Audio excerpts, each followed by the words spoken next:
Selamat pagi. Selamat pagi. Oke.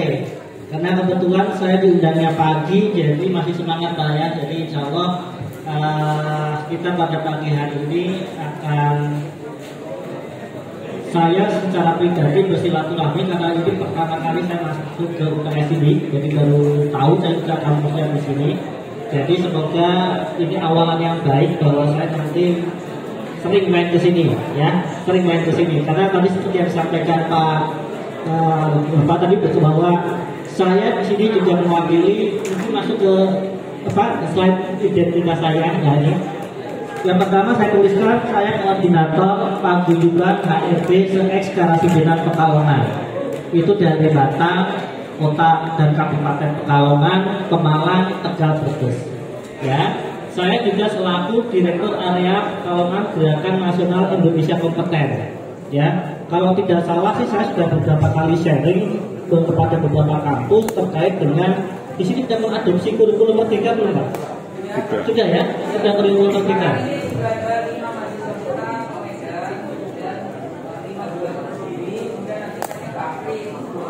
Oke, ya. Artinya nanti ke depan kalau memang dari Fakultas Teknik dan Ilmu Komputer, tadi saya dengar katanya ini ada empat prodi ya. 4 prodi ini kalau misalkan mau nanti melakukan pemagangan yang disetarakan dengan 1 semester ya, insya Allah kami dari teman-teman minimal yang ada di PHSD dengan Pekalongan ini siap untuk bekerja sama. Ya.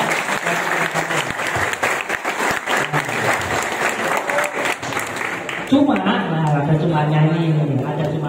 Cumanya itu apa maksud saya? Saya juga pengen gitu ya. Karena keterbatasan dunia industri juga, maka kami pun juga mungkin nanti kalau banyak ya harus seleksi gitu. Nah, gimana caranya agar kalian nanti suatu saat itu bisa lolos di seleksi pemagangan untuk kurikulum Merdeka ini, nanti siapa akan saya jabarkan. Nanti pun akan coba saya jabarkan kalau kalian nanti pengen lolos di dunia kerja di industri itu seperti apa, nanti juga akan kasih sedikit. Oke? Nah, saya sehari-hari selaku General Manager di PT Dewa20 Garment Indonesia.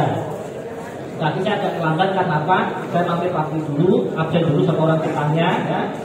Karena PT Dewa20 itu ada perusahaan garment punya Jepang. Kami memproduksi, saya kebetulan tidak mengirimkan company profile. Jadi kami memproduksi celana boxer. Ada yang tahu celana boxer? Ada yang pakai nggak nih? Ada yang pakai nggak sekarang? Celana boxer, celana dalamnya orang-orang bule lah gitu ya. Kayak polo, Ralph Lauren atau jogging ya, ada yang diproduksi paling banyak di tempat kami itu. Tapi produk kami khusus untuk konsumsi Amerika. Jadi kalau Bapak, Mas dan Mbak ini suatu saat bisa pergi ke Amerika Serikat, main ke mallnya di Amerika Serikat, kemudian ketemu ada celana boxer, merek polo atau Ralph Lauren, dan kemudian disebutkan made in Indonesia, itu berarti buatan Comar. Karena kalau yang celana boxer ada yang kita punya Ralph Lauren ataupun joki juga ada yang dikonsumsi di Indonesia, ada, tapi bukan pabrik kami yang memproduksi. Kalau pabrik kami khusus untuk memproduksi yang di pasar Amerika Serikat. Ya, sudah berada. Jadi saya harus itu. Nah, baik Mas Pak, izinkan saya untuk memanaskan pertemuan kita pada pagi hari ini. Izinkan saya, ini saya kasih waktu berapa lama? Sampai jam berapa? 10.15. Ini jam ya lebih 1 jam ya. Saya pikir sampai sore saya isinya ya. Oke, saya di luar 1 jam, tapi izinkan saya untuk memanaskan acara terlebih dahulu. Saya minta Mas dan Mbak ini untuk berdiri semuanya. Yuk, di tempatnya masing-masing. Yuk, Mas Mbak. Karena saya ingin lihat semangatnya kalian. Ingin lihat semangatnya kalian. Mohon maaf, mungkin yang belakang nggak lihat, yang mungkin nggak kelihatan saya ya. Tapi intinya begini, Mas lihat di depannya aja ya, di depannya aja. Jadi saya minta Mas dan Mbak itu untuk mengikuti melakukan permainan yang namanya 8421. Nah, Apa itu 8421? 8421 adalah yang pertama Anda menggerakkan tangan kanan Anda, mengepalkan dengan menghitung 8 hitungan. 1, 2, 3, 4, 5, 6, 7, 8. Tangan kanan Anda. Setelah selesai tangan kanan Anda geser ke tangan kiri. Ya, berapa hitungan? 8 hitungan juga.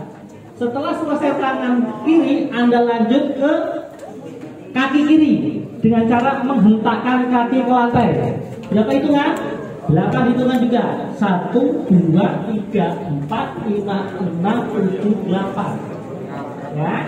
Setelah selesai kaki kiri, Anda lanjut ke kaki kanan. Berapa hitungan? 8. Sampai di sini paham? Yang di belakang paham? Yang di belakang paham enggak? Cakap paham ya? Kita lihat di depannya. Oke, saya kasih contoh dulu. Ini kita simulasi terlebih dahulu. Kita lakukan permainan 8421, tapi untuk contoh dulu ya.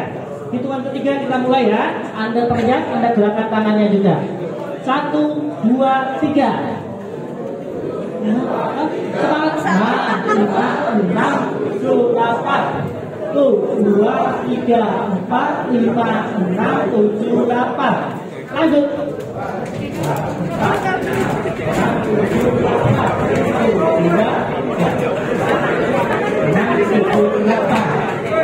Belum semangat. Semangat ya. Anda gerakan tangannya, Anda juga sebutkan angkanya. Nah, tapi saya percaya Anda sudah bisa nih Ustaz. Kita akan melakukan permainannya dengan cara apa? Anda 8 hitungan, tangan kanan, tangan kiri, kaki kanan. Setelah 8 hitungan, 8 dibagi 2 berapa? Anda lakukan 4 hitungan. Jadi setelah 8, Anda lakukan 4 hitungan. 1, 2, 3, 4, 1, 2, 3, 4, 1, 2, 3, 4, 1, 2, 3, 4. Setelah 4 hitungan, dapat 4, 4 bagi 2 berapa? Anda lakukan 2 hitungan. 2, 1, 2, 1, 2, 1, 2, 1, 2. Terakhir 2 dibagi 2 berapa? Anda melakukan hitungannya 1, 2, 3, 4, 5, 6, 7, 8. 1, 2, 3, 4, 5, 6, 7, 8. 1, 2, 3, 4, 2, 3, 4, 2, 3, 4, 2, 3, 4, 2, 1, 2, 1, 2, 1, 2, 1, 1. Oke, teman-teman.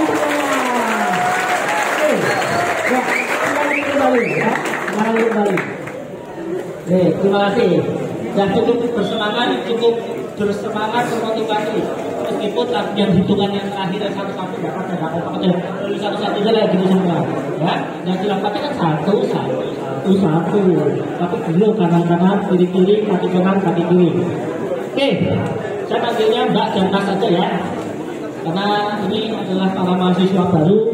Dan hari ini saya diminta untuk mengisi terkait dengan peran serta industri dan digitalisasi sebagai penguat generasi perkuliahan mahasiswa baru. Saya dikasih judulnya itu untuk unek Islam. Joko sih itu tak ajarkan. Apa yang harus saya sampaikan kepada teman-teman semua. Makanya kemarin pada waktu sore hari ini saya ditagih, yang ditagih materinya sudah jadi, saya bilang belum jadi. Karena apa? Saya sendiri masih ngumpet, bingung yang ajarkan itu apa, ya. Tapi saya kemudian akhirnya saya menggabungkan 3 materi saya. Saya menggabungkan 3 materi saya sebelumnya yang pernah saya lakukan untuk di depan mahasiswa. Tapi kok judulnya sampai 100 slide. Karena bergabung ya sampai 100 slide. Sampai 100 slide, jadi sampai malam kita kurangi sampai ternyata saya bisa menyortir akhirnya cuma 50 slide. Yang 50 slide, kedua slide cuma 1 jam. 1 slide berarti 1 menit kurang lebih. Nah, saya mau uji nanti ada semua slide saya bacakan, tidak semua slide saya tampilkan. Yang penting-pentingnya aja ya. Oke, lanjut. Ya. Kenapa Fakultas Teknik dan Ilmu Komputer Universitas Pancasila Tegal meminta terkait dengan pendidikan industri dan digitalisasi? Mas dan Mbak harus dipahami kita saat ini ada di tahun berapa? 2022 ya, 2022. Kalau saya tanya, tapi saya kebetulan kayak sendiri baca yang real di saya ada gitu. Contoh sederhana aja nih, saya mau tanya nih di teman-teman saat ini. Ada yang tahu singkatannya KFC nggak? Ada yang tahu singkatannya KFC? Ada yang tahu nggak? Kalau masih singkatannya KFC? Restoran KFC sebelahnya McDonald. Ayo, ada yang tahu singkatannya KFC nggak? Ayo, ada yang tahu nggak singkatannya? Oke, yang lain di belakang kenapa? Ada yang tahu nggak singkatannya KFC itu apa? Oke mas. Yang restoran itu. Oke, kita fried chicken. Kalian kalau tanya, siapa yang baru tahu benar singkatannya itu? Kalau singkatannya Kentucky Fried Chicken. Ya? Kalian belum tahu mungkin ya. Itu seperti halnya kalau saya tanya, ada yang tahu BlackBerry, zamannya BlackBerry? Kalian masih ngalami zaman BlackBerry? Kalau kalian pernah mengalami zamannya HP Nokia 1 jutaan? HP Nokia 1 jutaan alami tidak? Permainannya itu ular snake itu kalian alami tidak? Pasti faktor lain kali ya. Ya, artinya apa? Artinya kalau saya tadi ketawa-ketawa ternyata anak-anak sekarang itu nggak ngerti singkatannya apa, banyak yang nggak ngerti. Karena mungkin ya kalau zaman saya belum tersingkat. Jadi karena jarang mungkin pada waktu itu zaman saya kecil ya, zaman saya tumbuh jadi baru apa sih ya? Karena jarang kita baru ngerti bahwa singkatnya kan, kita baru tahu. Tapi kalau sekarang orang sudah ngerti ya sih, tapi nggak tahu singkatannya. Seperti halnya ketika zaman saya katakan pada Mas dan Mbak ini, kita saat ini ada di tahun berapa? 2022 masuk ke revolusi industri tahun yang berapa? Tahunnya keempat. Tahunnya yang kita berada di tempat apa?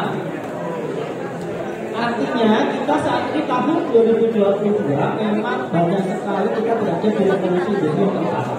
Ya, yaitu kegiatan manufaktur terintegrasi oleh penggunaan teknologi dan big data secara masif. Ya, ini kalau dulu nih 1800 pertama semua listrik juga seperti ya. Bahkan kesininya yang namanya revolusi industri itu tidak membutuhkan ratusan tahun dari revolusi industri 1 ke 2. 1 ke 2 itu berapa tahun? 100 tahun. Dari 2 ke 3 itu berapa tahun? Ratusan. Tapi begitu tahun 2000 ini sampai sekarang ini butuh berapa tahun? Cuma 20 tahun. Kita sudah berada di era yang berbeda. Artinya apa? Dunia semakin cepat. Ya, Anda pun saat ini mungkin tidak heran kalau melihat adik Anda masih balita, masih PAUD, masih di TK. Saya datang undangan itu jam 9, saya jam 9 sudah, jam 9 kurang 15 saya sudah datang. Orangnya baru tampil saat datang, gambarnya belum pada datang. Nah terus kemudian ketika di acara tersebut saya kaget. Kok kalau acara-acara sebelumnya itu teman-teman itu di SMK itu rata-rata mengusung para alumni SMK, fresh graduate dari SMK. Nah kok saya temennya bawa anak kecil, bawa anak tua, bapak-bapak tua, kok beda segmennya ya?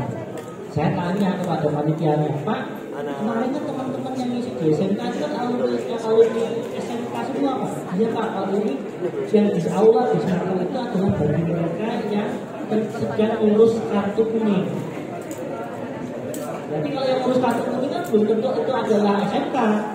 Bisa orang yang sudah 5 tahun, 10 tahun nggak kerja, ngurus kartu kuning itu kan.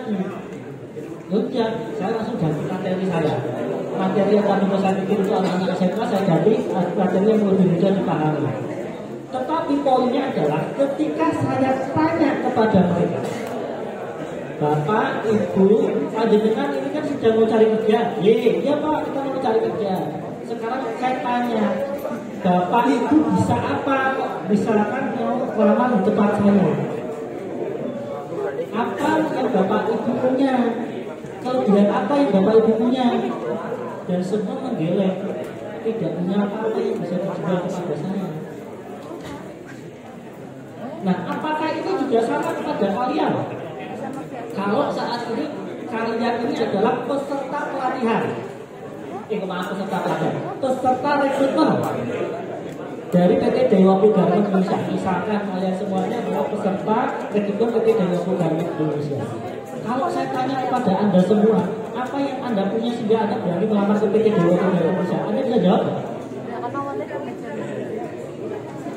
Anda bisa jawab ya? Mas, coba langsung masuk ke slide yang skip lagi, terus saja.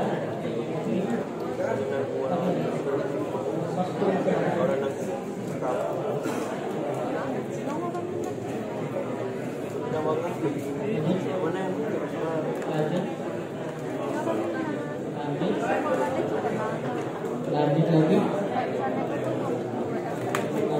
Nah, sekarang saya sampai di sini dulu.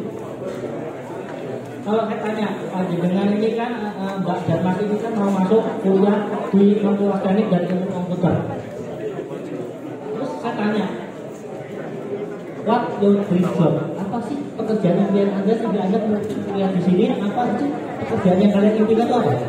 Saya tanya, Mas. Oke, Mas, apa Mas kira-kira?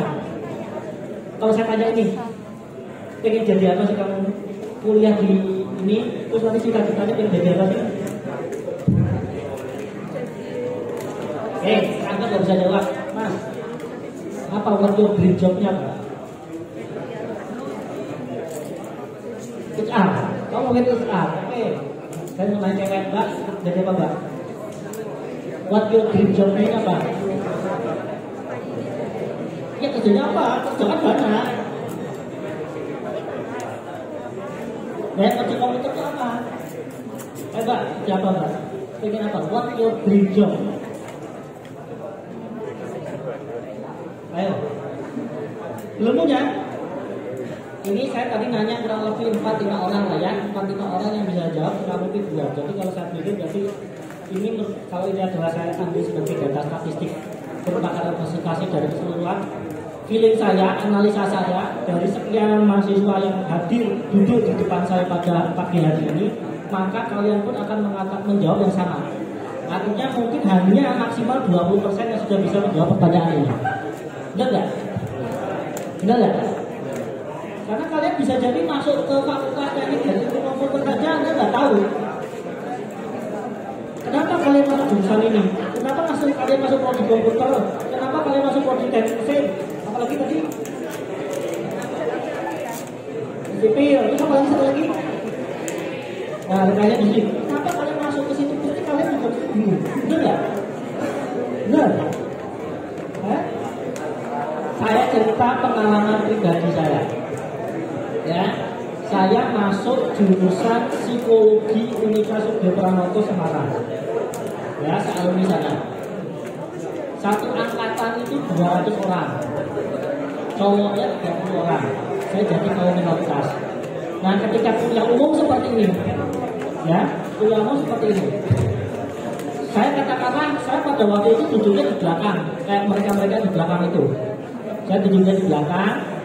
Saya melakukan riset sendiri pada teman-teman yang cowok. Di belakang saya sama teman-teman cowok yang lain, saya tanya, bro, kowe lebih psikologi nopo?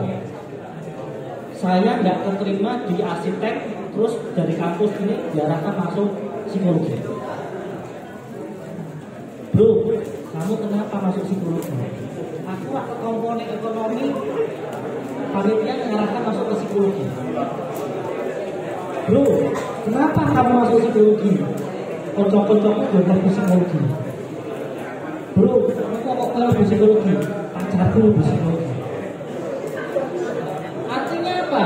Teman-teman saya pada waktu tahun butuh waktu kuliah, 94 itu kuliah, yang cowok-cowok terutama itu masuk psikologi itu nggak ada yang memang itu adalah pilihannya dia. Jadi mungkin hanya 1-2 orang, satu dari saya. Cowok yang masuk psikologi karena saya waktu masuk psikologi. Dan apa yang terjadi pada 30 cowok itu? Yang 5 lulus boleh dibilang tepat waktu 4 tahun. Sisanya sampai 8 tahun kalau udah diancam DO dia masih ada di kampus. Kenapa? Mereka nggak paham mereka tuh harus kuliah apa. Psikologi itu apa sih? Makhluk apa sih psikologi? Nggak paham. Ketika mereka kemudian dipaksa untuk lulus, dipaksa oleh mereka kalau nggak lulus tahun ini DO, drop out. Mereka akhirnya bareng-bareng dimudahkan oleh dosennya, mereka lulus. Tetapi ketika mereka lulus, bingung lagi. Aku ini kerja ya, aku kuliah di luar negeri, ada yang kerja. Ada orang-orang yang industri perusahaan itu punya ekspektasi besar terhadap alumni sarjana psikologi. Oh, nak sarjana psikologi pakai siswanya bisa begini. Jadi kalau kalian nanti jurusannya teknik sipil, teknik industri, komputer, ketika kalian lulus, ekspektasi orang luar, perusahaan-perusahaan itu tinggi kepada kalian. Jadi kalau kalian tidak bisa mempertanggungjawabkan kompetensi Anda itu, hati-hatinya apa? Pada pribadi Anda, pada kampus Anda itu tadi. Kalau tadi ingin jadi programming, ini Anda melamar ke Gojek atau Tokped atau kemana misalnya kamar misalkan itu besar. Kemudian ditanya dites orang cukup kok mas kuliahnya di sini mas UPS misalnya. Wah UPS yo gitu. Itu bisa jadi menjadi apa namanya nama buruk bagi kampus ketika Anda tidak bisa mempertanggungjawabkan. Lebih buruknya lagi apa? Itu nanti akan menjadi stigma. Ya, stigma kepada adik-adik kelas kalian. Kalau kalian misalkan dites di awal kok alumni UPS kayak gini semua ya, udah besok aja kita nggak usah di UPS. Kalian ada di kelas Anda. Ketika ada lowongan, perusahaan-perusahaan sudah mau kesini. Karena apa? Karena perilaku dan oknum seperti kalian ini tidak mempertanggungjawabkan kompetensinya.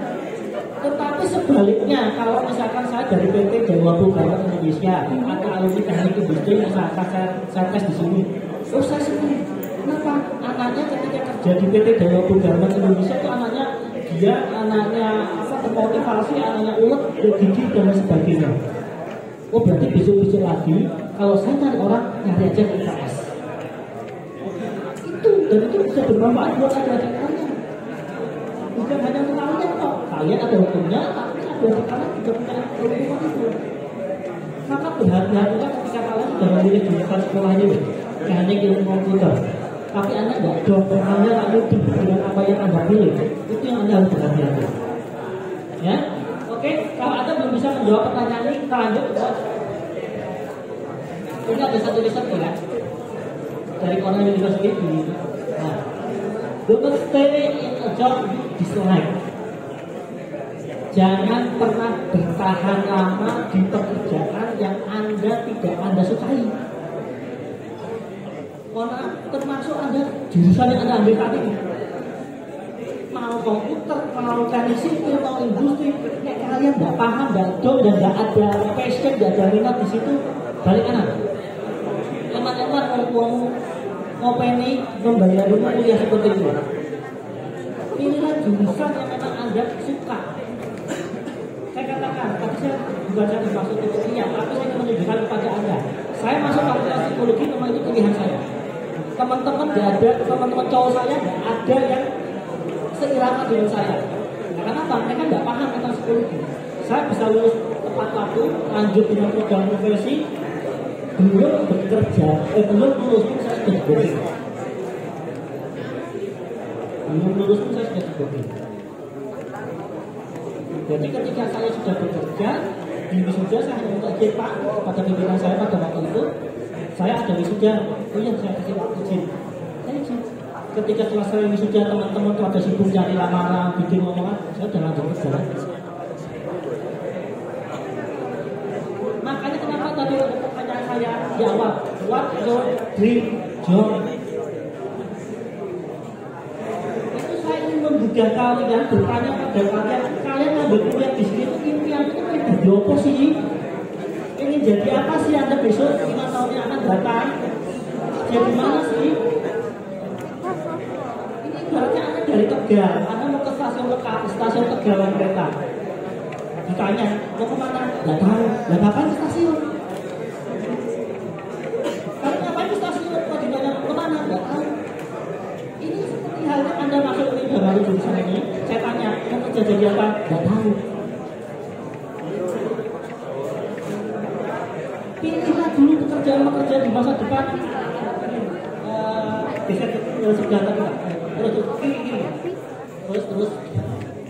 Nah, ini tren profesi di zaman digital. IT ya, ini software IT manager, ini software developer, dan nanti ya. Ini ada di. Ini memang profesinya saat di masa yang akan datang lebih dibutuhkan ini. Pak, itu tapi itu di kota-kota besar. Ya, tetapi minimal Anda punya kompetensi ini. Anda kalau jurusan di Fakultas Teknik dan Ilmu Komputer, tunjukkan dong kalau Anda itu adalah alumni sekolah ini, gitu. Kemampuan komputer kalian. Ya, kalau saya tanya, oke lah ini saat ini, mungkin enggak. Kalau misalkan hari ini, saya minta Anda membuat surat lamaran ke saya untuk bekerja di PT Dewa Perdagangan Indonesia. Apakah kalian masih mau akan melamar di tempat saya menggunakan kertas folio bergaris dengan ditulis tangan? Benar, yakin? Apakah Anda masih ada yang mau menulisnya di kertas folio di CV-nya itu template ya di fotokopian itu, yang ada nama alumni pendidikan dan sebagainya, yang ada sudah tulis tangan itu? Anda yang masih mau seperti itu? Yakin? Atau Anda masih ada yang begitu? Aduh. Nih kalau saya hari ini minta Anda bikin surat lamaran dan Anda masih menuliskan di surat lamaran CV-nya pakai kertas folio bergaris tulisan tangan kayak gitu, terus terang ya, saya langsung tak simpulkan. Hari ini dan Anda mahasiswa masih pakai lamaran kertas folio bergaris kayak gitu. Menurut kalian masih ada nggak kayak gitu? Masih ada. Saya tuh baca dari lamaran di sana kayak gitu. Maaf, saya boro-boro saya baca lebih lanjut, begitu disambung saya juga sih dulu kalau bergaris nggak saya baca. Waktu saya peserta banyak orang harus baca kayak gitu.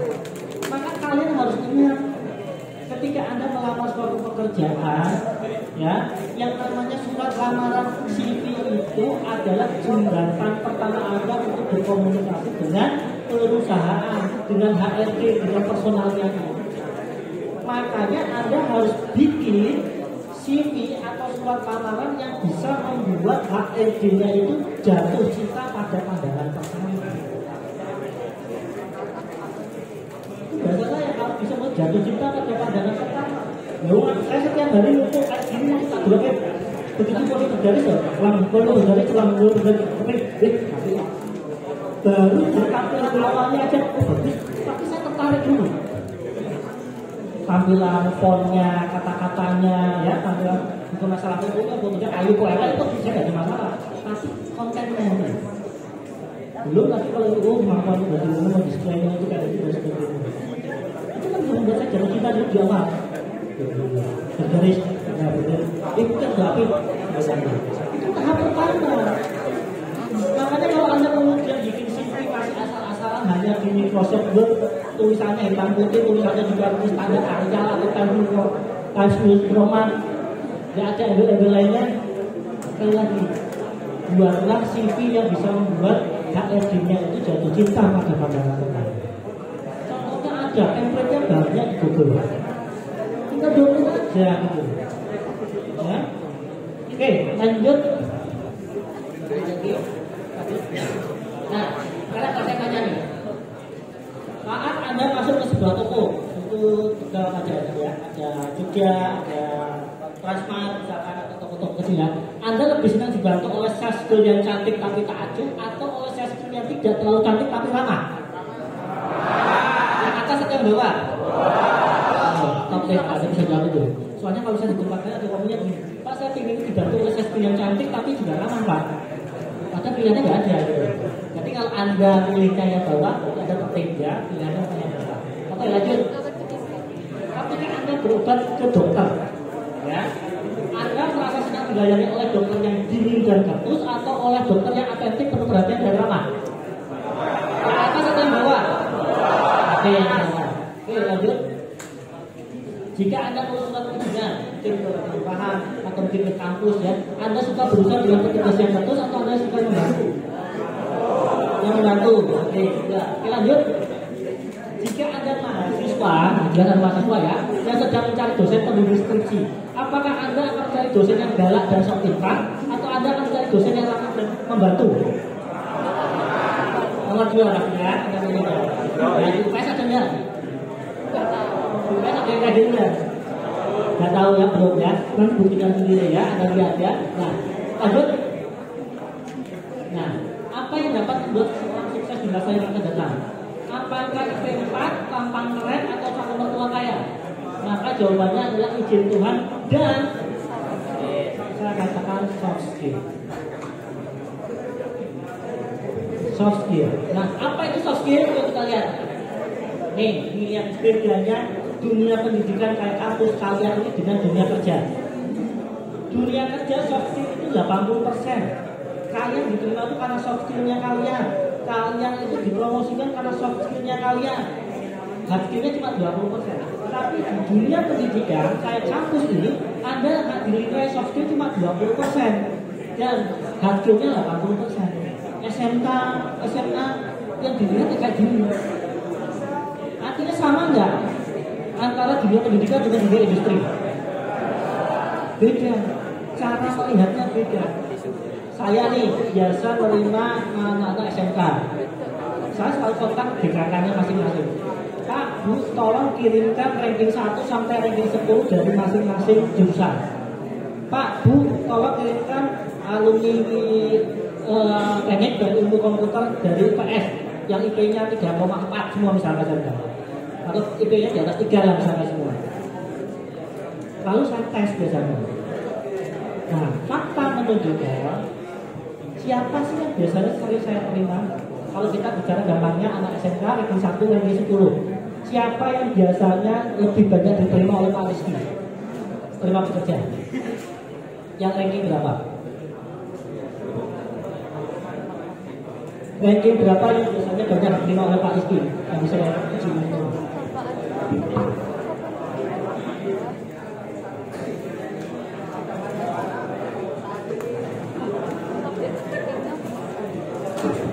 Ranking berapa mas? Mbak? Ranking 5. Kenapa ranking 5? Yang banyak saya terima. Anda harus biasa dong, terbiasa begitu Anda menjawab sesuatu, Anda harus punya argumennya. Ranking 5 pak, kenapa?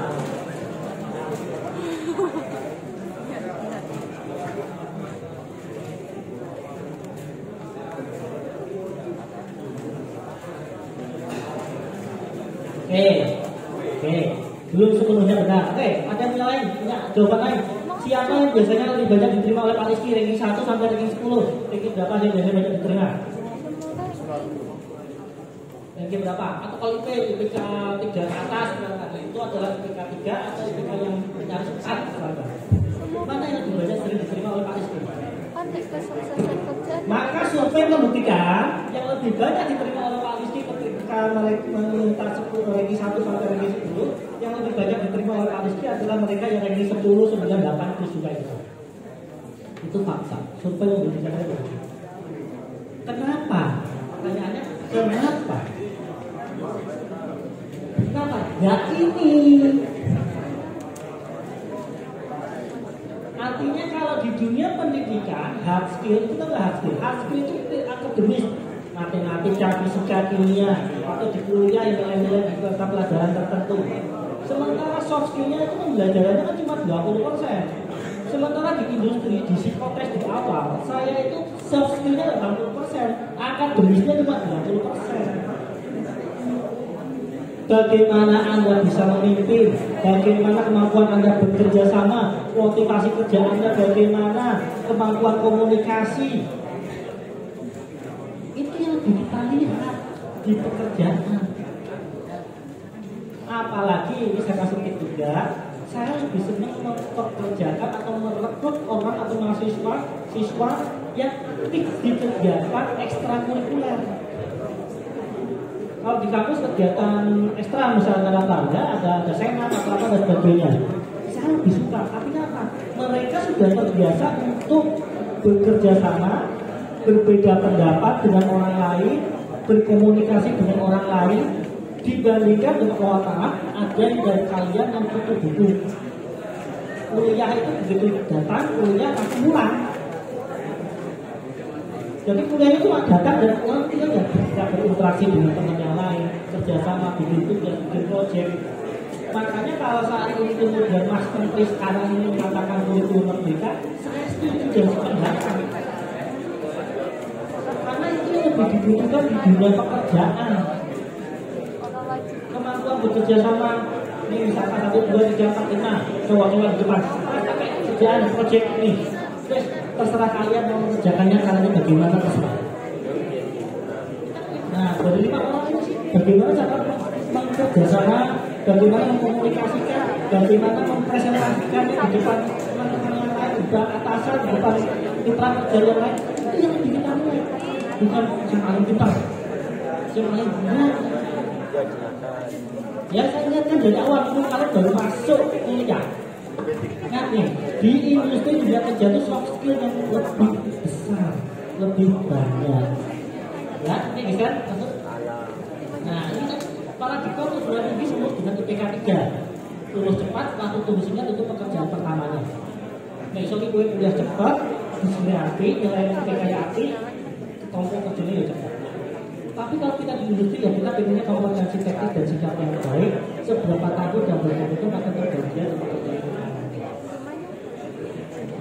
Seberapa tangguh dan berkomitmen pada perjanjian di pekerjaan pertama. Saya cerita, ini curhatnya para manajer HLD di industri garment. Ya, karena saya dari industri garment, jadi saya belajarnya bertemu dengan teman-teman dari industri garment. Katakanlah ini semua saya terima. Jadi karyawan PT Dewa Garment Indonesia. Katakanlah kalian saya terima sebagai operator seri, operator menjahit. Ya, karena kalian belum bisa jahit, saya latih dulu. Dilatih di line training. Di line training ada trainernya itu adalah trainer dari yang mentalnya, yang cara mengasuhnya itu seperti guru-guru kalian atau dosen-dosen kalian itu pada waktu kuliah atau kalian di SMK. Begitu kalian latihan jahit, Mas ya dicepet ke situ ya speednya. Mbak, ini kasih salah Mbak kalau diberikan. Mbak ini kalau dibutuhkan nggak lurus ya itu. Dengan kata-kata, dengan kalimat-kalimat yang seperti itu. Anda dilatih kurang lebih 2 minggu dengan trainer seperti itu. Minggu ketiga, hari Seninnya Anda kami serahkan kepada unit produksi. Nah, ini sudah saya ajari di training, pernah mereka sudah bisa jahit, kita serahkan kepada unit produksi. Mulailah kalian tersebar-sebar. Nah, kalian tersebar-sebar itu juga termasuk Anda menerima pimpinan atau mandor dengan segala sikapnya. Anda bisa jadi ketemu mandor yang ketika tegur menggunakan kata-kata di kebun binatang. Anda ketemu mandor yang kalau kamu pasti saduan gebrak meja. Hari Senin minggu ketiga Anda dititipkan di 10 orang dan Anda ketemu dengan mandor yang seperti itu. Ini kok kerja sebenarnya jadi semua minggu yang training kok jadi jepang ini bisa kerja apa ya? Nanti kerja apa? Seperti itu dikejar kerja dikata-katain seperti itu. Apa yang terjadi biasanya? Hari Selasanya yang bersangkutan saya masuk. Ya, saya WA tidak dibaca, saya SMS tidak dibalas, saya telepon tidak diangkat. Saya benar-benar di-ghosting. Saya di-ghosting. 2 hari 3 hari nggak ada jawaban. Kami kan dari industri dari manajemen kan begitu. Ini bocah mundurkan diri atau tidak? Jangan-jangan ketika kita PHK tiba-tiba di hari keempat dia masuk. Kan susah kita ganti orang. Kita sudah panggil karyawan baru, ternyata dia masuk. Kami ini mau merekrut 1 orang, mau merekrut 10 orang, mau merekrut 100 orang itu energinya sama, waktunya sama. Makanya sekali lagi saya sampaikan kepada panjenengan, Mbak Warna, kalau panjenengan itu saat ini sudah bekerja di suatu perusahaan, ketika Anda datang, Anda masuk ke suatu perusahaan, Anda kan pasti datang dengan baik-baik. Assalamualaikum, dan lain sebagainya. Maka tolong ketika Anda pulang atau meninggalkan perusahaan tersebut juga dengan adab yang baik. Ucapan salam, ucapan terima kasih. Anda nggak cocok di perusahaan ini, sampaikan saja, nggak apa-apa. Memang Anda sudah tidak bekerja, tapi jangan sampai di ghosting lagi, digantung. Di luar kita begini. Dan ini banyak terjadi. Hampir setiap orang beragama mengalami hal seperti ini. Nah, makanya ini terkait dengan apa kalau kayak gini? Apakah terkait dengan kapasitas kecerdasan Anda? Apakah terkait dengan ranking Anda? Ini terkait dengan soft skill tadi. Ya, lanjut Pak. Nah, soft skill ini kayak gini. Soft skill secara umum didefinisikan sebagai kepribadian seseorang untuk mengembangkan hubungan manusia. Ya, berorientasi pada pencapaian, inisiatif, kemampuan memimpin, percaya diri, fleksibel, ini rata-rata ini soft skill. Ya, lanjut. Nah, apa bedanya hard skill sama soft skill? Lanjut. Nih, hard skill yaitu penguasaan ilmu pengetahuan, teknologi, dan keterampilan teknis yang berhubungan dengan bidang ilmunya. Anak-anak teknik mesin, pasti Anda isi mesin harus menguasai ilmu dan teknik pemesinan, betul nggak? Ya, yang namanya dokter harus mumpuni di bidang ilmu kedokteran. Yang namanya pemain sepak bola memiliki keterampilan teknik pemberian bola. Dokter mengobati orang gimana caranya itu adalah hard skillnya. Tapi ketika Anda ketemu dengan dokter pinter tapi dia tidak ramah, tidak mau tersenyum, yang tadi bilang tidak mau tersenyum, tidak helpful, tidak tulus, pasti akan ditinggalkan oleh pasien. Sama ketika pemain sepak bola tidak, dia teknik mendirinya bagus, tapi dia tidak bisa bekerja sama. Ya itu tidak ada manajer yang mau merekrutnya. Ya. Setiap profesi dituntut mempunyai hal yang khusus, tetapi soft skill bisa merupakan kemampuan yang harus dimiliki di setiap profesi. Ya, apapun jurusan kalian, teknik kalian, teknik sipil, mesin, komputer, hard skillnya bisa beda-beda, tetapi soft skillnya sama. Makanya itulah kenapa kami lebih mengetes soft skillnya kalian pada saat kalian mau masuk kerja. Ya, lanjut. Nih, tantangan skill industri masa depan, ya. Ada cognitive ability itu apa? Kemampuan untuk kompleks problem solving, kemampuan untuk memecahkan masalah yang asing dan belum diketahui solusinya di dalam dunia. Kalian kalau menjadi matematika, kalian punya masalah dan masalah itu belum pernah Anda temukan, apa yang akan kalian lakukan? Kira-kira apa wis? Kalau kalian saat ini kalian punya masalah dan Anda tidak tahu masalah itu harus dipecahkannya dengan cara apa? Karena saya belum pernah mengalami kayak gini. Bagaimana cara Anda? Menengok, diam toh, atau bagaimana? Ya inilah konteks problem solving. Anda kan bisa bertanya, Anda bisa googling, Anda bisa ke dosen lagi balik, Pak di pekerjaan saya ini ada kayak gini-gini, kira-kira gimana? Tanya kan. Bukan berarti kemudian kalian diam, ya. Sosial skill, kemampuan untuk melakukan koordinasi, negosiasi, persuasi, mentoring, kerjasama dengan orang lain.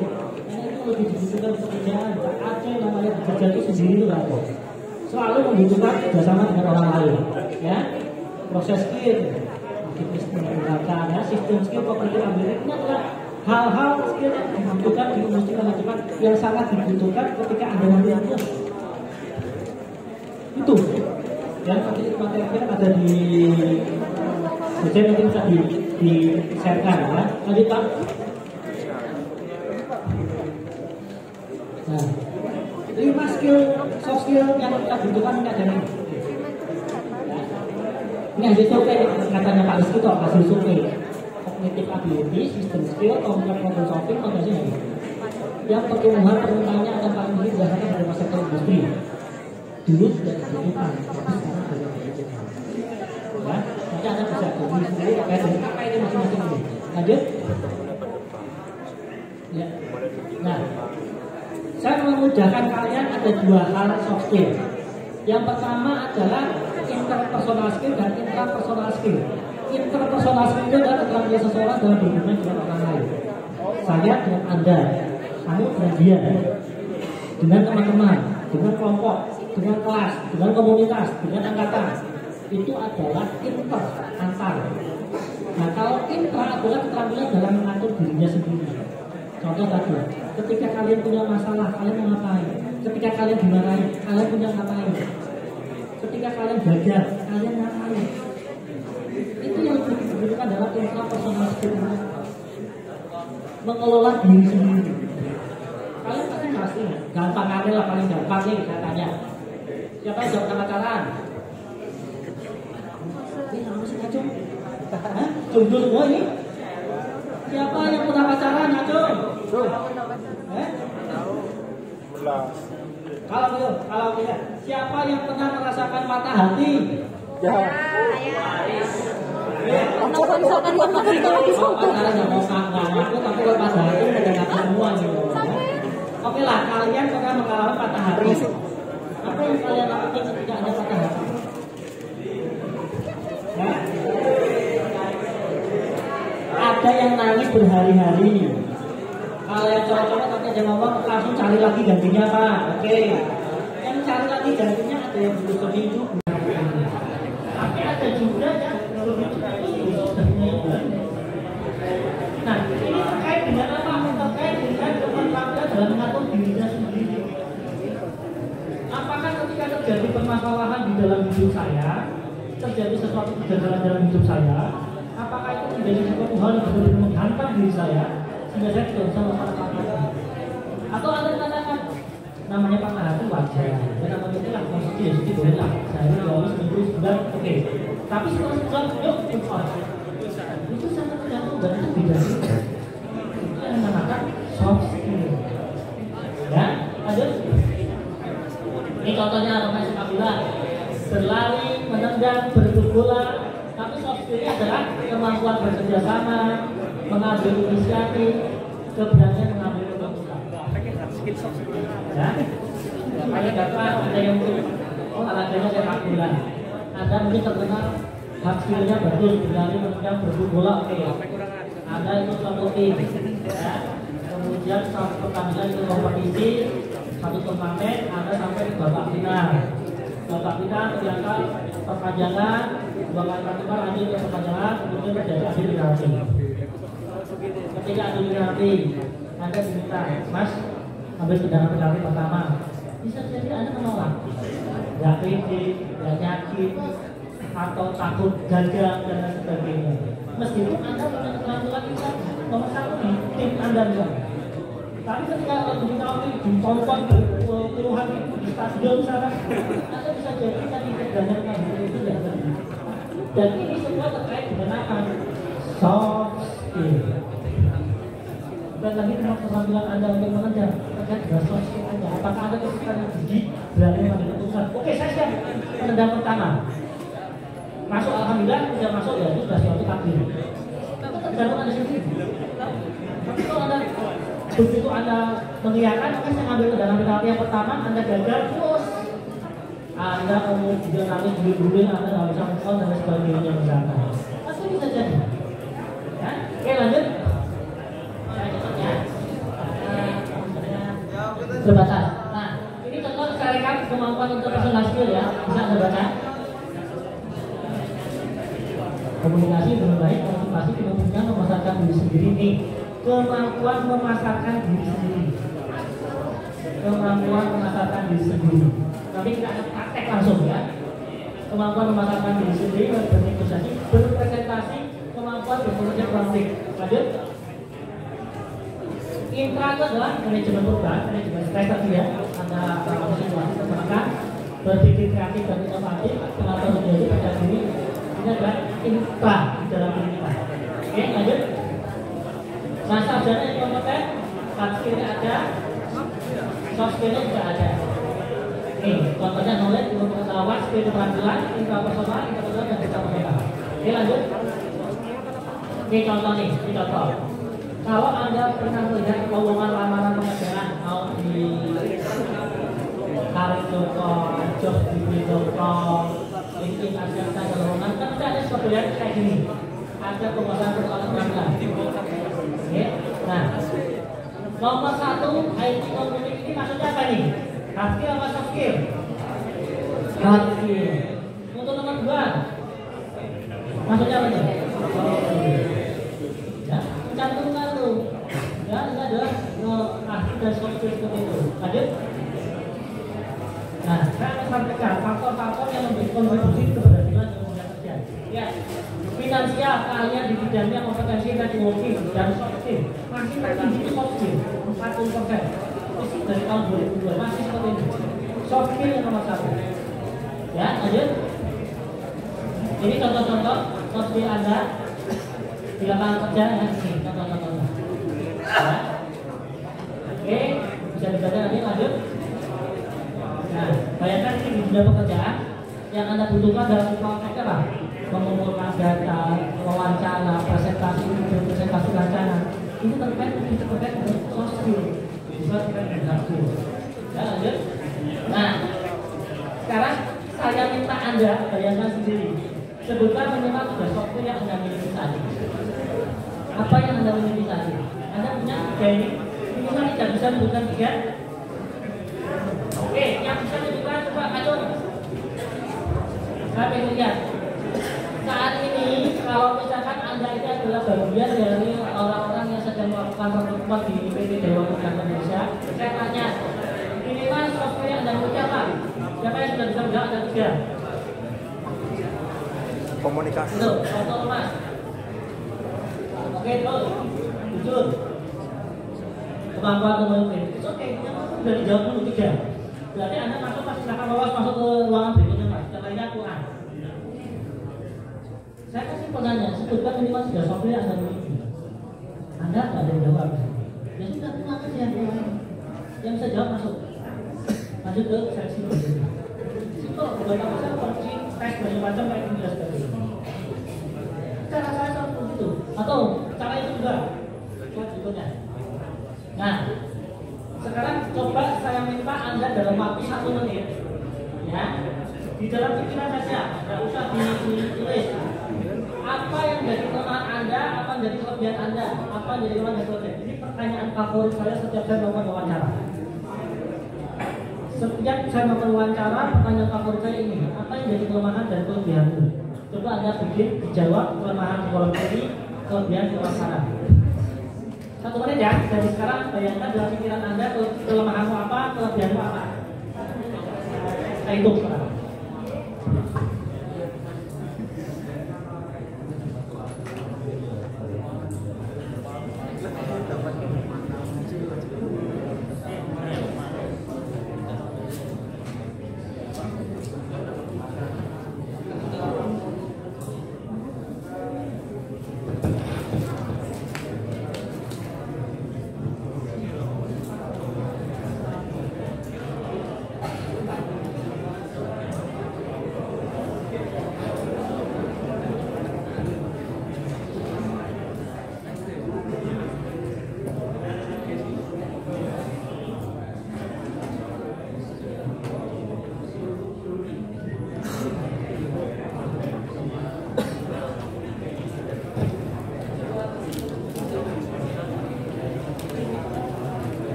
Oke, sudah 1 menit.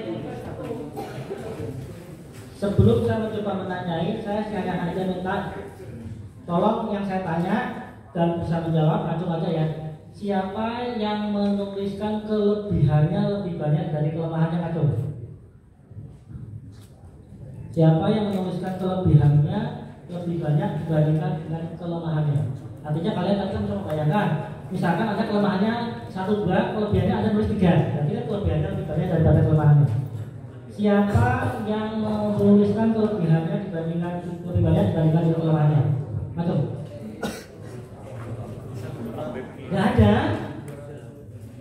Siapa yang menuliskan kelebihannya lebih banyak daripada kelemahannya? Ngacung. Tidak ada? Waduh Pak, berarti sekian mahasiswa UPS ini tidak ada yang diterima di PT Daiwa Darman Indonesia ini. Karena kalau kalian ada yang mengatakan kelebihannya lebih banyak, saya suruh masuk ke ruang berikutnya, reaksi berikutnya. Berarti kalian menuliskan apa? Sama banyaknya? Yang sama banyaknya tak ngacung? Sama banyaknya? Sama banyaknya. Misalkan kelemahannya 2, kelebihannya 2. Sama banyaknya kan? Ngacung. Cuma satu ini lagi. Masuk masukan itu 2 orang. Cuma 2 orang. Berarti saya menyimpulkan, berarti kalian lebih banyak menuliskan kelemahan dibandingkan dengan kelebihan. Kalian menuliskan lebih banyak kelemahan dibandingkan dengan kelebihan. Bukan tanya tadi kelebihannya lebih banyak, nggak ada yang jawab, nggak ada yang ngacung, ya sama banyaknya 2 orang. Berarti kesimpulan saya, kalian menuliskan kelemahannya lebih banyak dibandingkan dengan kelebihannya. Benar nggak? Berarti kalau yang terjadi, kalian sama dengan sampai 90% audiens saya yang saya tanya tadi. Nggak hanya di UPS. Dimanapun kalau saya tanya mahasiswa, pencakar, karyawan, kalau saya tanya dengan pertanyaan ini, mayoritas akan menjawab kelemahannya lebih banyak dengan kelebihannya. Kenapa? Ini lebih kepada konsep diri Anda masing-masing. Saya akan mengatakan, kalau Anda mengatakan kelemahan lebih banyak dibandingkan kelebihan, berarti konsep diri Anda negatif. Saat ini masih negatif. Tapi kalau Anda bilang sama banyak atau kelebihannya lebih banyak dibandingkan dengan kelemahan, Anda sudah memiliki konsep diri yang positif. Analogi sederhana saya, ini konteksnya adalah rekrutmen, seleksi. Ya, di sini toko elektronik jualan kulkas pada terbesar sini Pak. Kontrol. Atau Transmart adalah saya ke Transmart mau beli kulkas. Ya, saya ke Transmart mau beli kulkas, saya ketemu dengan SPG-nya. Bapak mau beli apa? Saya lagi mau cari kulkas. Kulkas yang seperti apa Pak? Saya pengen lihat-lihat dulu. Oke. Pak, ini ada kulkas merek Toshiba. Kelebihannya begini, kelemahannya begini. Pak, ini ada kulkas merek Sharp. Kelebihannya begini, kelemahannya begini. Pak, ini ada kulkas merek Polytron. Pak, ini merek Sanken. Pak, ini merek Mitsubishi. Pak, macam-macam. Kira-kira yang akan dibeli oleh Pak Rizky itu kulkas yang mana? Kulkas yang paling banyak kelebihannya. Harga murah bisa jadi kelebihan Pak Rizky. Jadi kalau dalam konteks rekrutmen seleksi, saya bertanya apa yang menjadi kelemahan dan kelebihanmu, dan ternyata mayoritas dari kalian itu menjawab kelemahannya lebih banyak daripada kelebihannya, Anda lolos seleksi apa tidak? Ya, jangan saja. Makanya mulai sekarang Anda, Mas, Mbak, petakan apa yang menjadi kelebihan kalian masing-masing. Mulai dari sekarang Anda pupuk kelebihan Anda. Setiap orang punya kelemahan, Pak Rizky pun punya kelemahan. Tapi saya lebih fokus pada apa yang menjadi kelebihan diri saya. Itu yang saya pupuk bertahun-tahun, sehingga saya bisa menjadi posisi seperti sekarang. Setiap manusia masih punya kelemahan, apalagi Anda yang masih baru. Tapi fokuslah pada apa yang menjadi kelebihan diri Anda. Temukan, identifikasi, pupuk, kembangkan kelebihan Anda. Sehingga ketika suatu saat Anda ditanya kayak gini, apa yang jadi kelemahan dan kelebihan Anda tuh bisa weng atas 10 kan? Iya, Anda tahu. Kalaupun ya, Anda memang harus punya menuliskan kelemahan, saya kasih tipsnya. Ya, saya kasih triknya ketika melakukan wawancara dan Anda menuliskan kelemahannya ya. Oke, contoh misalkan kelemahan saya agak lemah di dalam bahasa Inggris. Ya, saya lemah dalam bahasa Inggris, saya kurang percaya diri di dalam berkomunikasi di depan orang banyak. Itu kelemahan kalian misalkan. Kalau Anda itu konteksnya rekrutmen, konteksnya seleksi, maka ketika Anda menuliskan kelemahan pertama saya tadi, saya kurang bisa berbicara bahasa Inggris. Tetapi sebulan yang lalu saya sudah ikut kursus bahasa Inggris untuk memperbaiki kelemahan saya. Yang kedua, saya lemah tapi berbicara di depan umum. Tapi sekarang saya aktif di kegiatan remaja masjid, ekstrakurikuler untuk mengasah kemampuan saya untuk berbicara di depan orang. Itu poinnya, Anda memutuskan kelebihan dan kelemahan, tapi Anda sudah punya solusi, cara untuk mengantisipasi, menutupi, mengurangi kelemahan Anda. Itu tips Anda di dalam melakukan wawancara. Kenapa? Karena memang kelemahan itu selalu ada, setiap manusia selalu ada. Tapi bagaimana cara Anda menyikapi, bagaimana cara Anda mengetahui kelemahan itu yang baru. Ya, oke. Kalau Anda sudah bisa jawab ini dan tadi Anda menjawab jawaban lebih banyak atau minimal sama. Tadi ada 2 orang, 1 sama 2 tapi ada 2 orang lolos ke ruang berikutnya. Itu belum selesai. Saya masih punya pertanyaan lagi. Slide berikutnya. Nih. Tadi ada 2 orang mas, 1 dengan 1 kali gak masuk ke ruang berikutnya. Tapi kan ada 2 orang nih. Maka dari itu langsung saya tanya lagi 2 orang ini. Kenapa saya harus memilih Anda dibandingkan dengan yang lain? Kenapa saya harus memilih kamu dibandingkan tadi? Kenapa saya harus memilih kamu dibandingkan sebelumnya? Kamu bisa jawab ya? Kenapa saya harus memilih kamu dibandingkan dia? Kenapa saya harus memilih kamu dibandingkan dengan dia? Bisa jawab ya? Yang dulu berarti Anda sampai situ seleksinya. Tapi kalau Anda sudah bisa jawab pertanyaan ini, itu pertanyaan yang mengidentifikasi. Pak, Bapak harus pilih saya. Kenapa? Saya orang yang lebih bersemangat, orang yang lebih bisa memberikan janji kepada Bapak. Saya ketika orang yang jujur, sampaikan hal seperti itu. Saya orang yang bisa dipercaya, saya orang yang pekerja keras. Saya akan memberikan kepada Bapak bukti, bukan hanya sekedar janji. Itu hal-hal yang kami dengar. Kenapa saya harus pilih kamu dibandingkan dengan 2 orang satu. Kenapa saya harus kamu? Ya nggak tahu terserah Bapak memilih siapa. Tidak bisa sekali ini. Kamu harus bisa menonjolkan tadi. Pelanggaran apa tadi? Memasarkan diri. Kamu kan kebetulan awakmu pada saya. Makanya saya pikir kenapa saya harus pilih kamu mas? Karena saya tidak kenal kamu. Kenapa saya harus pilih kamu? Saya orangnya begitu juga. Cek omonganmu.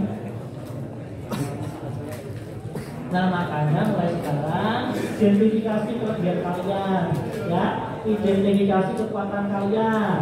Mulai dari sekarang sejak dari awal kuliah dipupuk terus sampai ketika nanti ada lulus, maka kelebihan Anda itu menjadi suatu hal yang superior buat Anda. Ya, oke. Slide berikutnya. Oh ternyata di slide terakhir. Naik mobil ke Surabaya, tidak lupa membeli alpukat. Demikian presentasi saya, semoga bisa bermanfaat.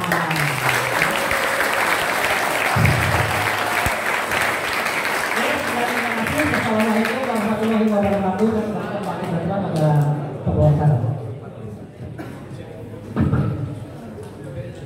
Terima kasih Pak Rizky sudah memberikan materi ya. Silakan apa yang disampaikan oleh materi Pak Rizky saudara konsumsi ya sesuai dengan publik pada tugas dari selanjutnya adalah ini masih ada waktu sekitar 20 menit ya, untuk tanya jawab. Silakan nanti dari mahasiswa, anak-anak dan mahasiswa ya. Untuk termin pertama dulu, saya berikan kepada 3 penanya dengan menyebutkan nama dan dari prodi mana. Silakan. 1, 2, 1 lagi, 3. Silakan, ada? Baru 2, orang 1 lagi. Cewek, barangkali ada? Depan, cewek ini banyak ini. Ya, boleh. Silakan Mas.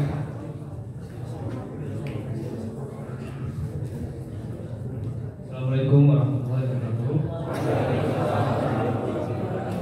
Terima kasih atas waktu yang telah diberikan kepada saya. Sehingga saya bertanya, pertanyaan saya begini, misalkan saya bekerja di suatu perusahaan, terus masuk di posisi sebagai karyawan.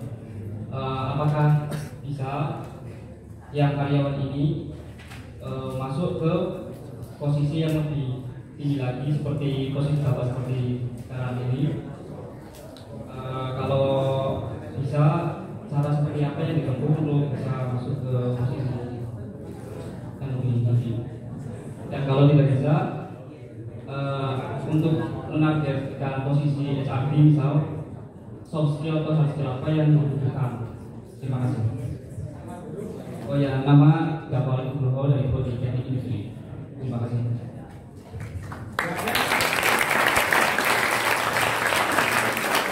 Yang kedua dari siapa? Langsung. Ya Mas. Pak Heri. Oh ya, yang keras ya. Bibi. Keras. Assalamualaikum warahmatullahi wabarakatuh. Mohon izin ya Pak Rizky, mau tanya apa aja sih gagal tes di Tektonbank di PT perusahaan itu? Terima kasih. Namanya? Pak Yanto Laudin Dari Prodi Teknik. Teknik Mesin.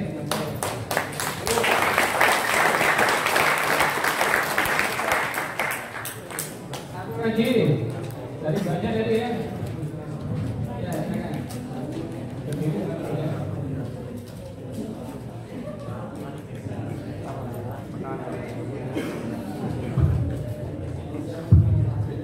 Assalamualaikum warahmatullahi wabarakatuh. Nama saya Sari Sadia dari Prodi Informatika.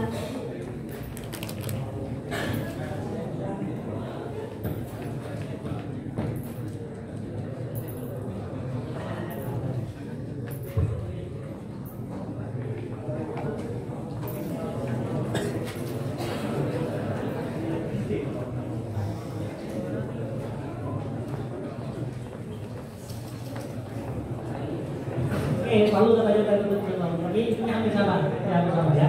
Langsung saya jawab ya. Oke. Pertanyaan pertama tadi luar biasa. Ya, pertanyaan luar biasa sekali pertanyaannya. Ya. Kenapa Mas, Mbak semuanya saya sampaikan ya. Jangan mungkin orang itu melihat posisi saya saat ini.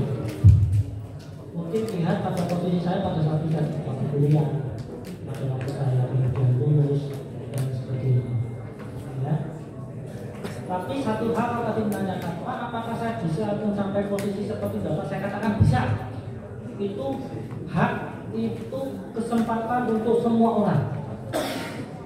Itu kesempatan untuk semua orang. Anda masuk di karyawan di suatu perusahaan, Anda masuk ke PT BUMN Indonesia, kantor, jadi staf admin kantor. Pak, apakah saya bisa jadi manajer seperti Bapak? Bisa, saya katakan. Tapi itu juga tergantung dengan diri Anda sendiri. Contoh nih, saya ini orang yang tidak pelit untuk diri saya sendiri, untuk mencari ilmu. Ya, dulu saya kerja di perusahaan pertama saya itu adalah namanya PT Prima Testo Indonesia di Batam. Saya tipikal orang yang ketika ada pelatihan, ada training itu saya mintakan kepada perusahaan, Pak saya ingin ikut ini, Pak saya ingin ikut ini, Pak saya ingin ikut ini. Hampir setiap bulan saya ikut pelatihan, ikut seminar dan sebagainya. Itu saya. Kalau temanya menarik, berbayar, ketika saya mintakan kepada perusahaan tidak diizinkan, saya bayar sendiri. Karena temanya menarik dan saya butuh. Saya masih berjanji pada waktu itu saya beli aja tiketnya berapa biayanya, saya hanya minta izin, saya masuk tidak masuk ikuti karena saya tidak dibiayai di perusahaan. Saya tidak boleh pada diri saya menginvestasikan pada diri saya. Ya, untuk memupuk, untuk mengembangkan teknologi. Apa yang menjadi passion kamu akan menjadi minat kamu. Makanya tadi saya di awal selalu mengatakan what your dream job. Apa yang impian kamu dulu? Saya katakan Mas, saya kuliah di psikologi, katakan. Saya itu ngerti kalau memang orang mau banyak duitnya, kalau ngambil industri psikologi, sebenarnya ke psikologi industri, masuk ke industri.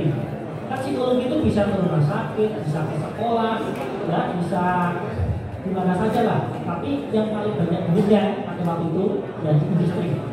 Makanya saya masuk ke industri. Itu dream job saya, ya dream job saya. Nah, kemudian tim yang ingin saya bagi. Selain Anda sudah menetapkan dream job, ya, selain Anda sudah menetapkan apa itu dream job Anda, tolong itu divisualisasikan, tolong itu dibayangkan oleh Anda setiap hari. Prakteknya begini, saya nih pada waktu saya program profesi semester kedua, program profesi itu udah lulus, jadi untuk jadi psikolog itu masuk program profesi. Saya itu sudah memimpikan, saya selalu memimpikan, saya akan bekerja lulus tapi saya akan bekerja di 2 tipe perusahaan. Satu, perusahaan yang sudah berusia panjang, perusahaan besar yang sudah berusia panjang, tapi sistem SDM-nya belum tertata dengan baik. Maka saya akan masuk perusahaan itu. Saya direkrut untuk itu. Atau saya akan masuk ke perusahaan baru dari 0 tahun yang dimana saya diminta untuk sama-sama membuat sistem SDM-nya. Itu saya bayangkan terus. Dua jenis perusahaan itu. Dan qadarullah saya diterima di opsi yang pertama. Saya masuk ke PT perusahaan yang sudah pada waktu saya masuk sudah 30 tahun. Tapi sudah lama kan? Besar, tapi sistem SDM-nya belum tertata dengan baik. Saya masuk ke perusahaan tersebut baru dibentuk bagian SDM. Sebelumnya punyanya personalnya. Saya masuk bagian SDM, dibentuk baru. Oh ternyata mimpi saya terwujud. Saya praktekkan lagi ilmu ini, namanya untuk ada Google aja, Law of Attraction, hukum ketertarikan alam. Ya, Anda bisa googling, Anda bisa baca itu. Contoh yang kedua, pada saat saya bekerja di perusahaan tersebut yang sudah 30 tahun kemudian, saya melihat ini adalah perusahaan Jepang. Ya, yang setiap tahun perusahaan ini mengirimkan karyawannya untuk belajar di Jepang. Ada 2 tipe karyawan yang diberangkatkan pergi ke Jepang.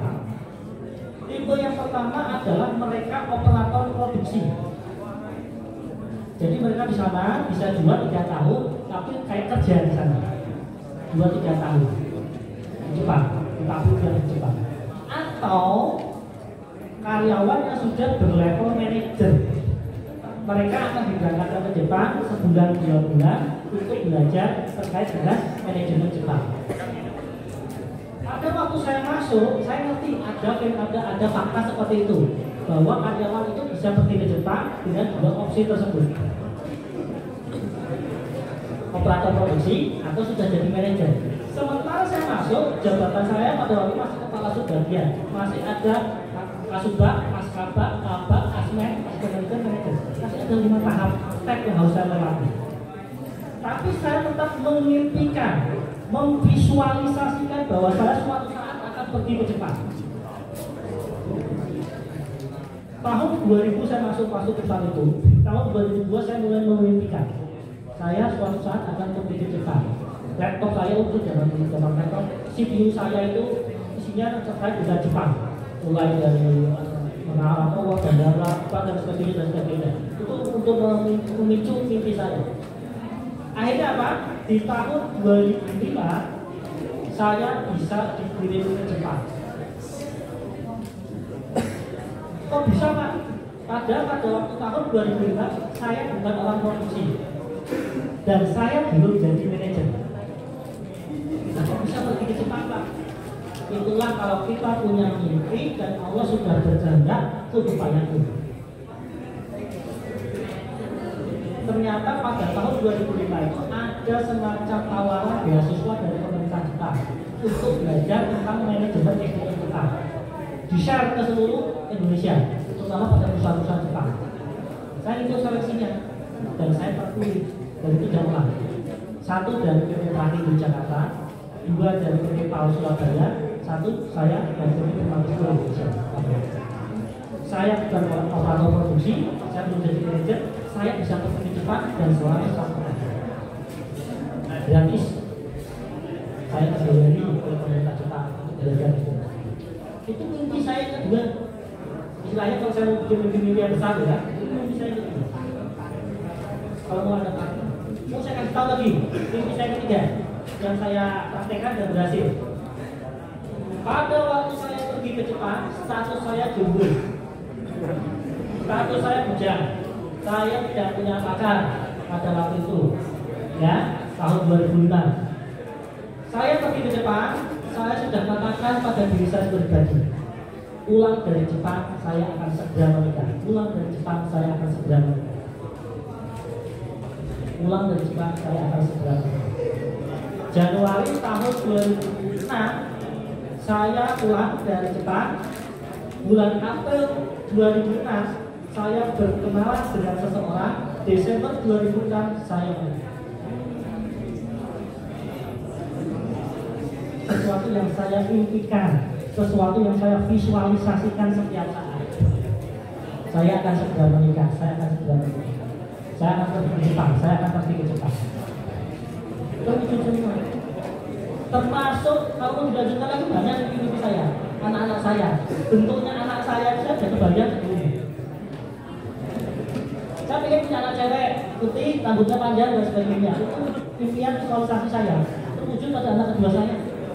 Kalau pengen tahu anak saya kedua, ya itu cewek, putih, rambutnya panjang, persis seperti visualisasi, persis seperti impian saya. Nah, di hukum law of attraction itu mengatakan ada hukum daya tarik gravitasi antara apa yang Anda pikirkan dengan kenyataan yang terjadi. Makanya kalau kalian mau percaya law of attraction ini, tempatkan pikiran-pikiran positif itu pada otak Anda. Tempatkan pikiran-pikiran yang positif membangun pada pikiran Anda. Anda tadi mengatakan, Pak, apakah saya bisa atau harus bisa dulu? Tempatkan yang di otak itu, di tempat itu pikiran yang positif. Saya bisa menjadi seperti Pak Kiki. Saya bisa menjadi orang promosi karyawan. Karena apa? Ketakutan seseorang, Anda ini, yang namanya kesuksesan itu ada 2 hal yang saya sampaikan pada kalian semua. Yang pertama, kesuksesan sederhana itu adalah ketika kemauan untuk sukses Anda lebih besar daripada ketakutan Anda itu gagal. Anda mau melangkah nih, syukuran. Kok Anda sudah tenang dulu, melangkahnya dulu, itu sudah kesuksesan pertama. Ya, kesuksesan itu adalah ketika kemauan untuk sukses mengalahkan ketakutan akan gagal. Kesuksesan yang pertama. Kesuksesan berikutnya nih, ketika definisi kesuksesan adalah ketika Anda bisa mengerjakan apa yang Anda cintai dan Anda bisa mencintai apa yang Anda kerjakan. Tidak simpel. Anda bisa melakukan apa yang Anda cintai, Anda bisa mencintai apa yang Anda lakukan. Itu kebahagiaan, itu kesuksesan yang luar biasa. Makanya saya kenapa mengatakan what your dream job. Setelah kali saya katakan, biar kalian itu punya arah, punya tujuan, punya sesuatu yang Anda inginkan.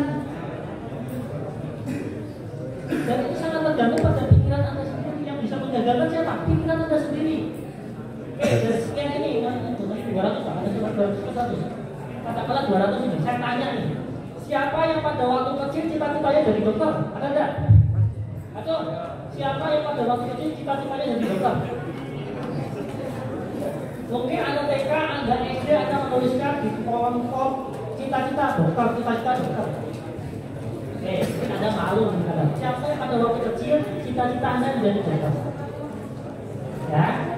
Pertanyaan berikutnya, usia berapa, level pendidikan berapa, Anda kemudian mengubah cita-cita Anda dan lagi menjadi seorang dokter?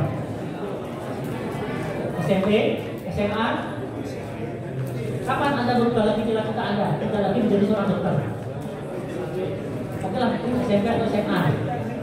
Pertanyaan saya berikutnya, hal apa yang membuat Anda merubah cita-cita Anda? Atau siapa yang membuat Anda kemudian mengubah cita-cita Anda?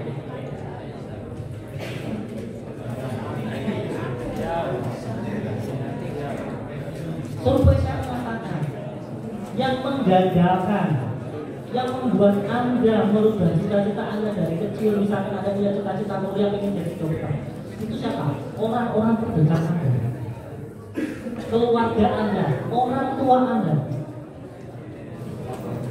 Misalnya Anda punya cita-cita jadi dokter, begitu SMP, ya cita-citaku dari apa? Aku pengen jadi dokter, Mbak. Jadi dokter, kok kurang konco, itu berarti lo bapakmu menentukan becak, bapakmu menentukan bangunan, bapakmu terjun dari montir. Gue pengen lo kena sopo. Itu kadang-kadang yang kemudian membuat Anda entah haluan dan lagi bercita-cita menjadi seorang dokter.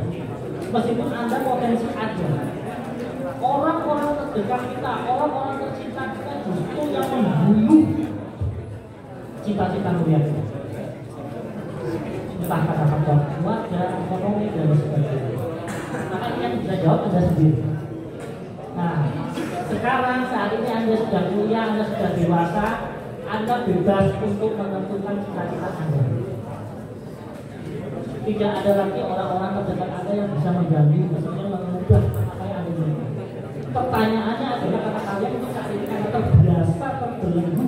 Bahasa saya penjara maya. Penjara otak kalian itu di penjara oleh dunia maya. Ketakutan akan gagal tadi.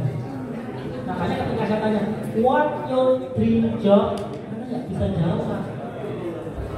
Kenapa? Bisa jadi hati Anda, pikiran kecil Anda itu traumatis. Pak, saya itu jadi punya cita-cita pengen jadi dokter. Tapi karena orang tua yang membunuh cita-cita saya nggak berani bercita-cita lagi. Yang seperti tadi kamu, itu jadi kuliah, itu seperti kata jalan. Ya Mas ya, jadi sekali lagi Anda bisa.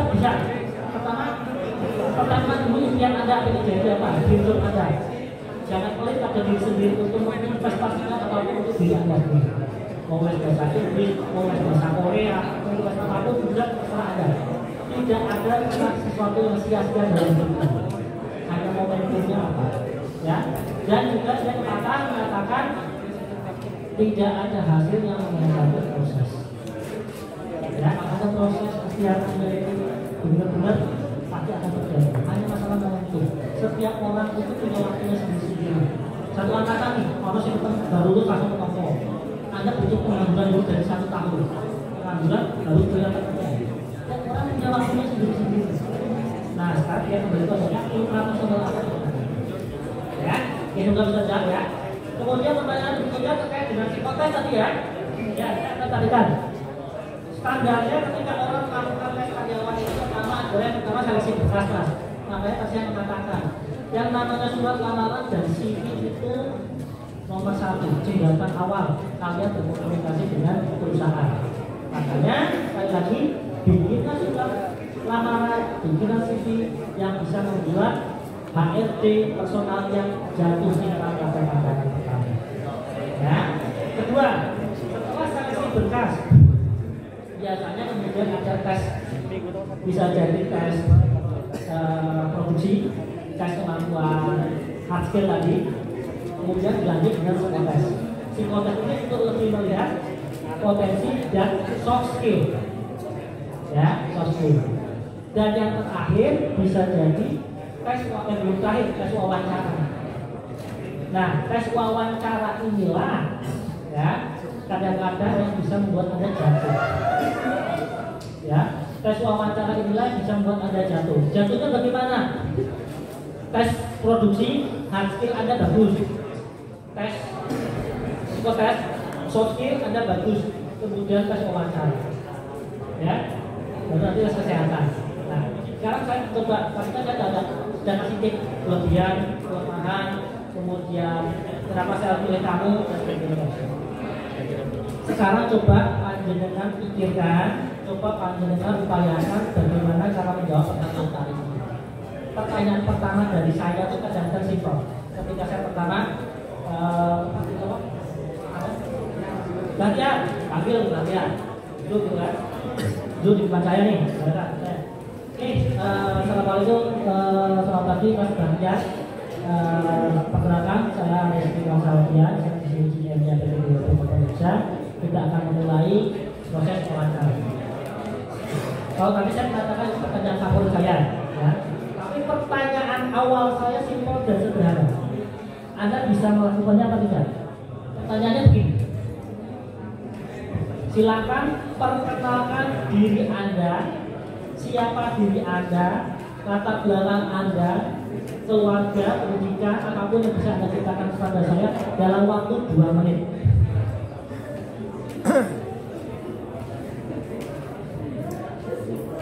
Dua menit saja. Anda bisa menjawab pertanyaan saya? 2 menit. 2 menit itu lama apa pendek? Nah, lama atau sebentar? Sebentar. 2 menit sebentar. Kalau Anda mengatakan 2 menit sebentar, Anda bisa jawab pertanyaannya. Coba Mas Bardian, coba. Saya tanya ini apa ya, buat coba dengan teman-teman. Silakan perkenalkan Anda, diri Anda dalam waktu 2 menit ke depan.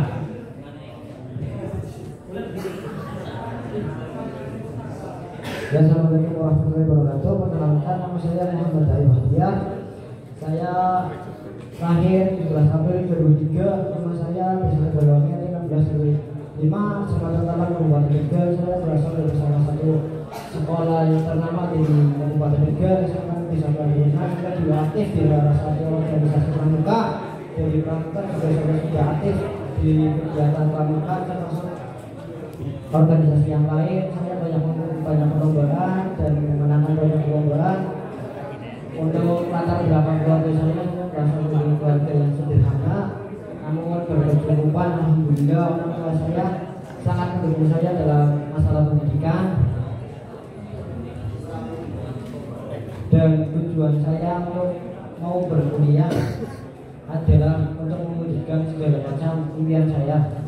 Saya sudah berikhtiar dan berdoa, dan bagi saya itu adalah sebuah usaha untuk mewujudkan segala macam cita-cita saya. Menurut saya, setelah kita berikhtiar dan berdoa, pasti akan jalan dari Yang Maha Kuasa. Karena Yang Maha Kuasa sesuai dengan perasaan hambanya. Maka jika menurut saya, dengan berikhtiarnya saya untuk berkuliah, untuk melanjutkan pendidikan akan menjadi orang yang sukses, maka saya berikhtiar. Dan kemudian untuk latar belakang dari keluarga saya, ayah saya sendiri adalah seorang pedagang. Dia berdagang susu keliling, seorang yang menjadi pemimpin keluarga yang sangat baik, mendidikan anak-anaknya untuk paham tentang agama dan menghormati orang tua. Dan ibu saya juga seorang pedagang. Beliau berdagang dari pagi sampai sore. Berdagang dari pagi sampai siang. Kedua orang tua saya saat saya kecil tidak pernah mengantarkan saya. Jadi saya dari kecil sampai besar terbiasa untuk menjadi orang yang mandiri, jadi orang yang berani. Maka saat kecil saya wajar jika saya ada nakal. Mungkin yang dan terima kasih.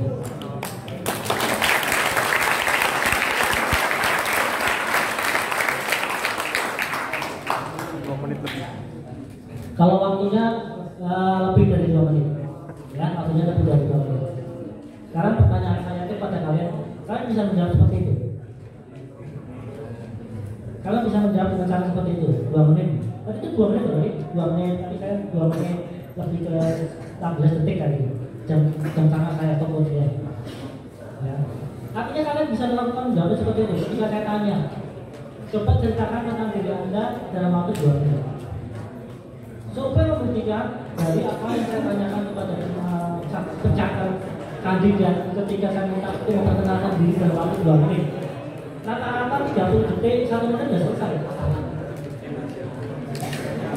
Padahal kami, mohon maaf, yang namanya saya melakukan tes wawancara bisa jadi 100 orang dalam 1 hari, bisa jadi 10 orang 1 hari. Kalau saya banyak tanya, Mas, nama, alamat, rumah, orang tua, siapa? Capek dong saya. Maka saya kadang-kadang masih mau aja perkenalkan diri Anda dalam waktu 2 menit apa yang Anda perkenalkan pada saya. Nah, bagaimana cara Anda memaksimalkan waktu 2 menit untuk memperkenalkan diri Anda sehingga saya tertarik dan jatuh cinta pada cerita Anda? Itu yang harus Anda dapatkan. Itu skenario yang harus Anda buat mulai dari sekarang. Oke, pertama sebenarnya kayak identitas di KTP dan kartu keluarga. Nama saya, lahir, kemudian orang tua, kakak, adik, pendidikan, jelaskan. Itu bisa jadi 1 menit dulu. Menit yang kedua, kelebihan Anda ceritakan.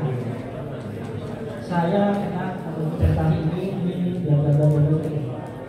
Saya punya kegiatan ini, bla bla bla. Sampai tadi terakhir ya apa tadi macam-macam ya. Sehingga 2 menit itu Anda terpenuhi. Tetapi kalau Anda saya kasih waktu, silakan Anda menenangkan diri Anda dalam waktu 2 menit. Nama, alamat. Cuma itu tuh yang pertama, aku mulai dulu bisa. Di CV-mu saya baca tidak bisa. Maka Anda perlu membacakan, Anda perlu memberikan tambahan-tambahan lain. Tapi saya bilang 2 menit aja lah. Jangan lama. Anda akan sebentar 2 menit. Ya, cepat kali saya tanya. Bisa nggak kalian menjawab panjang lebar kayak tadi? Nah, cuma kalau masukan saya, ya, Mas Bagja, 2 menitnya tolong ditata lagi. Ditata lagi itu istilahnya menit pertama bicara apa, menit kedua bicara apa. Ya, kemudian tadi saya bilang bicara kayak KTP dulu, kakak, kemudian pendidikan, keluarga, prestasi-prestasi Anda, kelebihan-kelebihan Anda. Sehingga Anda coba 2 menit. Jangankan Anda yang baru masuk kuliah, ya. Saya itu sering menerima orang-orang yang pengen masuk ke kerja di departemen keuangan, perpajakan, instan, kayak gitu. Pak, saya mau belajar terkait dengan wawancara, Pak, gimana sih yang mereka? Ya syukur alhamdulillah gitu. Orang-orang yang saya bimbing itu lolos gitu. Ya, kenapa? Mayoritas ketika ditanya seperti hal seperti tadi aja, coba perkenalkan diri Anda dalam waktu 2 menit. Anda nggak bisa menceritakan diri Anda seperti apa. Sementara orang-orang yang pewawancara kan juga tidak punya waktu yang banyak. Makanya saya bilang, tes Anda bisa bagus, tes hard skill, tes soft skill Anda bagus. Begitu diwawancara Anda tidak bisa bunyi, Anda tidak bisa ngomong, ya jatuh nilai Anda. Makanya pintar-pintarlah di dalam proses wawancara itu untuk menjual diri Anda. Kompetensi apa? Kompetensi memasarkan diri. Kelebihan diri Anda apa? Mulailah dari sekarang. Kembangkan terus bakat Anda sehingga nanti ketika Anda lulus Anda sudah dipercaya ini. Dengan terus tapi membayangkan, visualisasikan akan menjadi dream job. Ya, saya kira jawaban saya Pak untuk 3 pertanyaan tadi. Terima kasih Pak Rizky. Dari terus sekali lagi buat Pak Materi juga.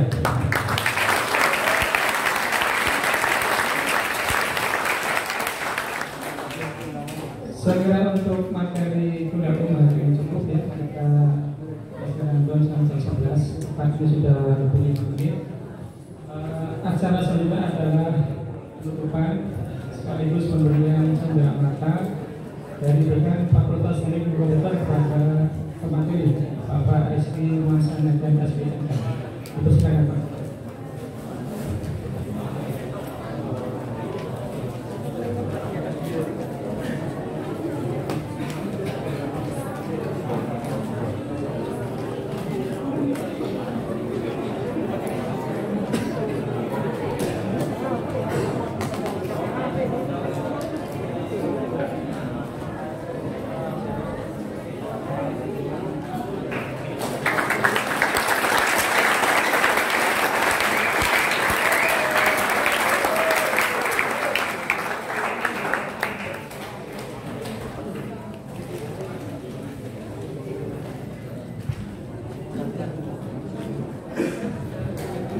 Terima kasih Pak Dekan, Pak Rizky dan saudara semuanya. Informasi ya, ini bagi mahasiswa baru besok datang ke kampus setengah 8 ada acara yaitu pemilihan dan penyaluran.